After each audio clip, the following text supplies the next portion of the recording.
911. Where's your emergency? This is Alex Murdoch at 4147 Moselle Road. I need the police and the ambulance immediately.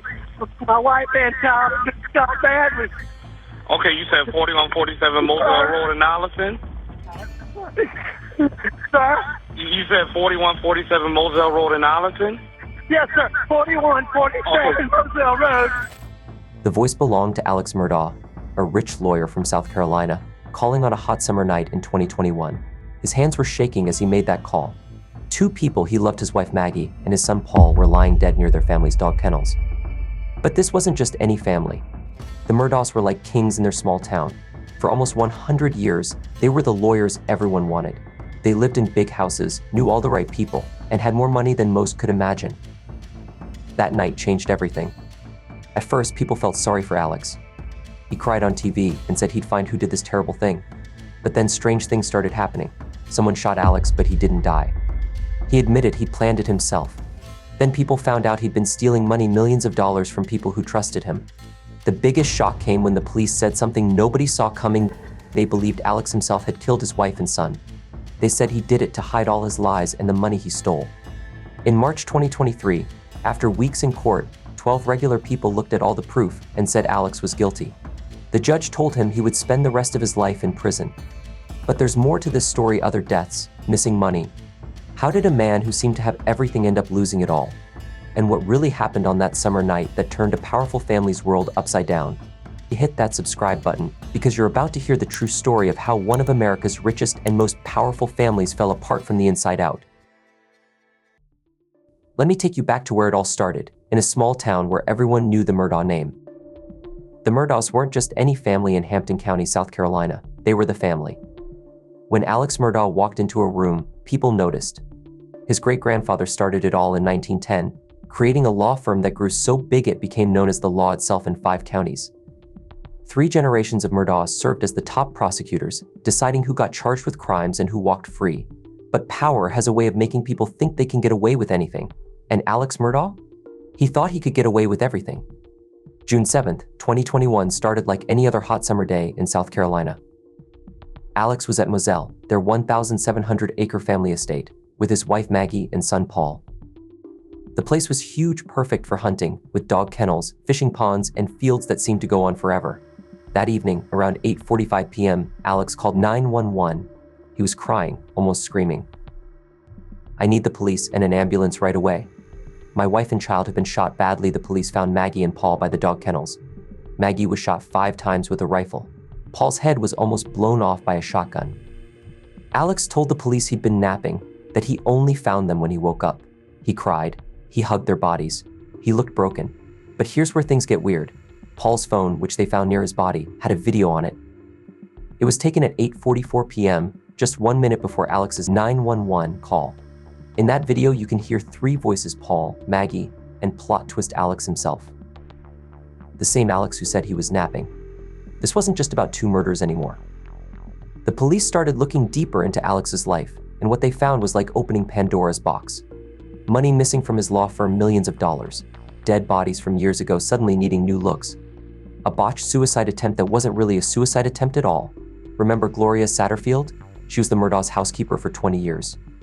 In 2018, she fell down the stairs at their house and died. Alex told her sons he'd help them sue his own insurance company. He got $4.3 million. The sons? They never saw a dime. Then there was Stephen Smith, found dead on a country road in 2015.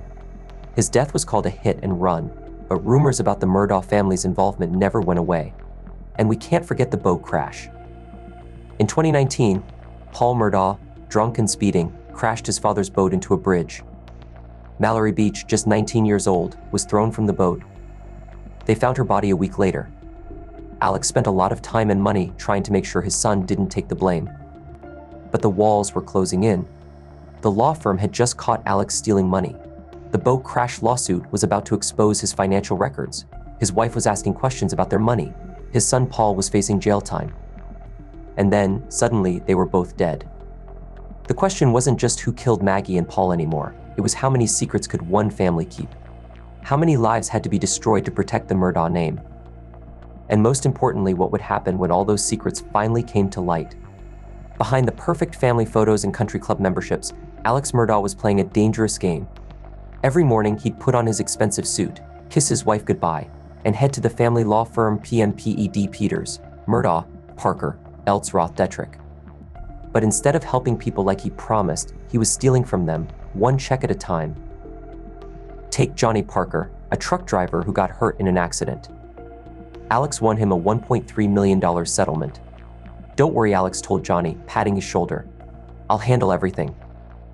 What Johnny didn't know was that Alex had already stolen every penny, moving the money through fake bank accounts he called Forge, trying to make people think it was going to a real company called Forge Consulting. The stealing went on for years. A dead highway patrolman's family? Alex took their money. A cancer patient who needed help? Alex pocketed that too. Even his own brother's law firm wasn't safe. By 2021, he'd stolen $8.8 million from people who trusted him, but money has a way of leaving trails. The law firm's CFO, Jean Seckinger, started noticing things weren't adding up. She was going to confront Alex about missing fees on June 7, 2021. That's the same day Maggie and Paul were killed. After the murders, Alex's life spiraled fast.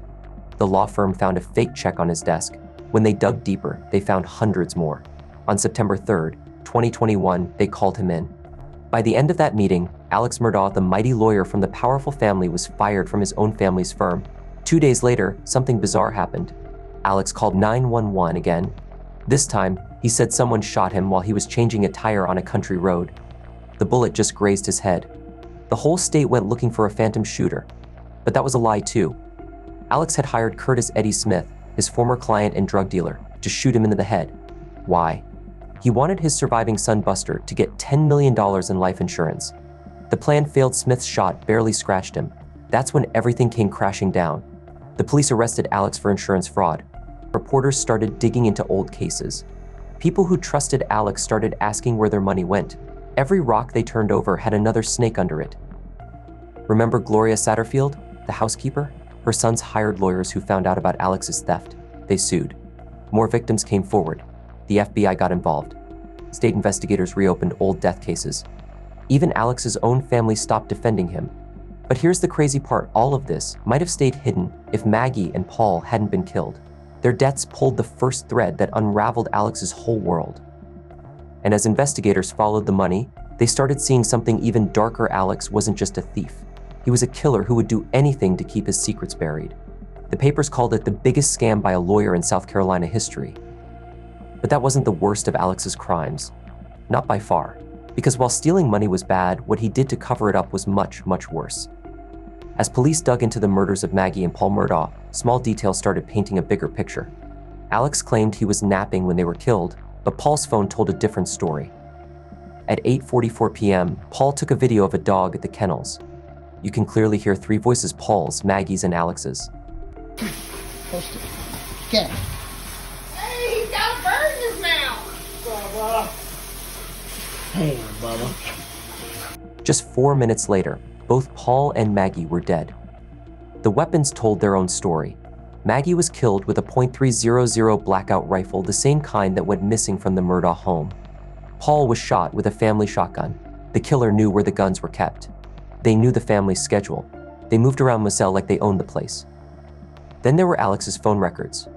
On the night of the murders, his phone showed strange activity. Between 8:09 p.m. and 9:02 p.m., he took 283 steps. For someone who claimed to be napping, he sure was moving around. Plus, his car data showed him driving at speeds up to 80 mph after the murders, way faster than someone just checking on his sick mother, as he claimed. But the most telling evidence? Alex's reaction when he saw the bodies. Body cam footage from the first officers on scene showed something odd. While Alex was crying, the officers noticed no tears. He never asked if paramedics were coming. He never worried if a killer was still around. And strangest of all, he kept saying, "I did him so bad," while looking at Paul's body. As investigators pieced things together, they found Alex had tried to set up alibis. He called his mom's caregiver multiple times that night. He texted Maggie, telling her to come home after she was already dead. He even went to visit his sick father, making sure nurses saw him. The state's theory was simple: Alex killed his family because his whole life was about to collapse. The morning of the murders, his law firm confronted him about missing money. A hearing about the boat crash was coming up, one that would expose his financial crimes. Maggie was asking questions about their money. Paul was facing jail time for the boat crash. They had become loose ends. But Alex wasn't done trying to control the story. In the months after the murders, he gave multiple interviews to the police. Each time, his story changed a little. First, he hadn't been at the kennels at all. Then maybe he drove by. Finally, when confronted with the video evidence, he admitted being there but insisted he left before the shooting. The police weren't buying it. They found gunshot residue on the shirt Alex wore that night. They tracked his phone movements. They found a raincoat covered in gunshot residue at his mother's house, a raincoat that appeared there right after the murders. While all this was happening, more victims of Alex's financial crimes came forward. The amount of stolen money kept growing. Old cases got reopened. The FBI joined in. Alex's world was crumbling, and there was nothing he could do to stop it. By the end of 2022, investigators had enough. They charged Alex Murdaugh with 2 counts of murder.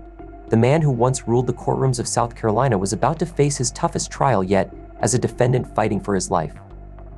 On January 25, 2023, the Colleton County Courthouse became the center of America's attention. News trucks lined the streets. Every seat was filled.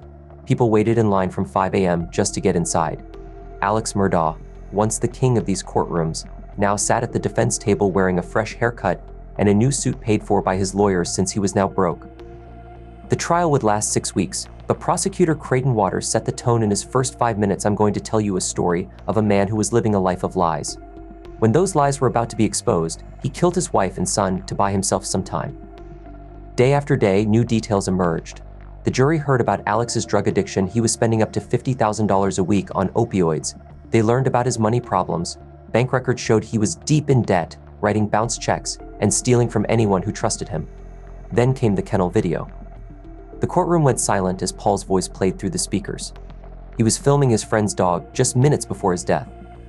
In the background, 3 voices talked about another dog named Bubba. One was Paul's, one was Maggie's, and one the voice Alex had denied was his for 20 months was clearly Alex's. Alex had to take the stand. He admitted he'd lied about being at the kennels. I lied because I was addicted to drugs, he said, crying. But when prosecutors questioned him, his tears dried up.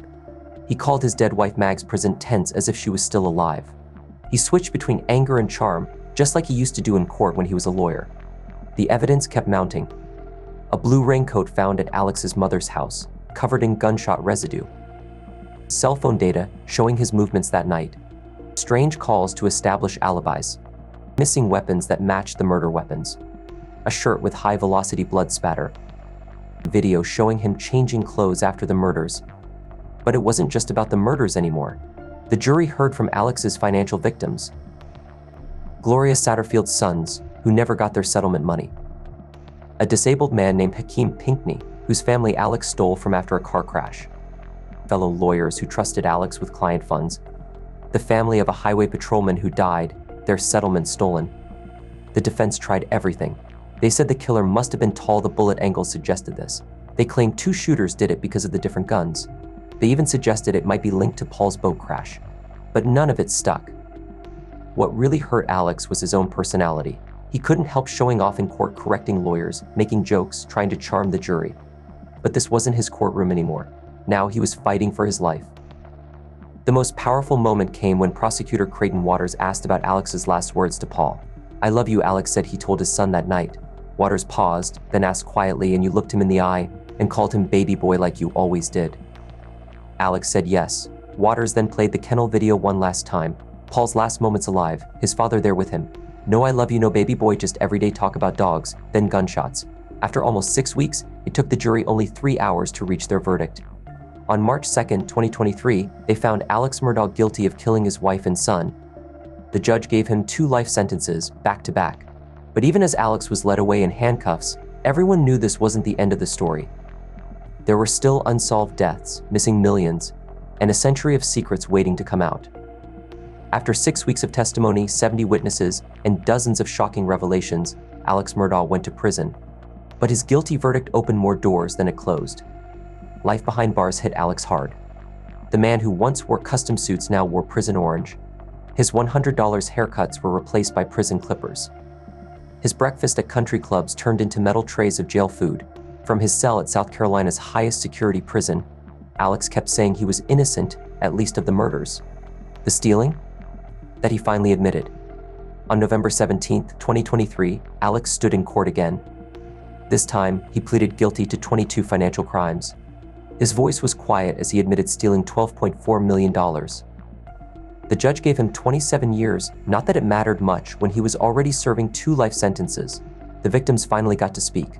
One by one, they stood up in court. "You watched me cry about my mother's death while you held our money in your pocket," said Tony Satterfield. "I trusted you with everything I had," said another client. "How do you sleep at night?" asked a third. Alex just stared at the floor. Back in Hampton County, everything changed. The Murdaugh name came down from the law firm's building. Their photos disappeared from the courthouse walls. Even their church took down the plaques with their names. The family's 1,700-acre Moselle property went up for sale. Nobody wanted to live where Maggie and Paul died, but someone bought it anyway, probably to turn it into hunting land. The dog kennels where they died still stand, empty and quiet. Buster Murdaugh, Alex's only living son, tried to start over somewhere new. But how do you start over when everyone knows your story? When your father killed your mother and brother? When did your family name become famous for all the wrong reasons? The money started coming back to the victims. Insurance companies paid back millions. The law firm covered some losses, but money couldn't fix everything. Trust was broken. Lives were destroyed. 2 people were dead. In prison, Alex spends 23 hours a day in a small cell. He gets 1 hour in a cage outside of Far Cry from his hunting trips at Moselle. He makes phone calls to his lawyers about appeals, but most people think he'll die behind bars. Locals still talk about the night of June 7, 2021, about how Alex Murdaugh, the Prince of Hampton County, killed his wife and son to keep his secrets hidden, about how greed and lies can eat away at a person until there's nothing but evil. Some say the murders solved one mystery, but created 100 more, like why Maggie was thinking about divorce, why was Paul filming the dogs that night, why Alex chose that particular moment to kill them. The old folks in Hampton County have a saying: the truth always comes out in the wash for the Murdaughs. The truth came out in blood and tears, in missing millions in prison cells. Their story rewrote what people thought about power, money, and justice in small-town South Carolina. 100 years of power, 3 generations of prosecutors, millions in stolen money, 2 murdered family members, 1 man's web of lies. That's what's left of the Murdaugh legacy. And somewhere in a prison cell, Alex Murdaugh sits alone, maybe thinking about that summer night when he chose to destroy everything, including himself.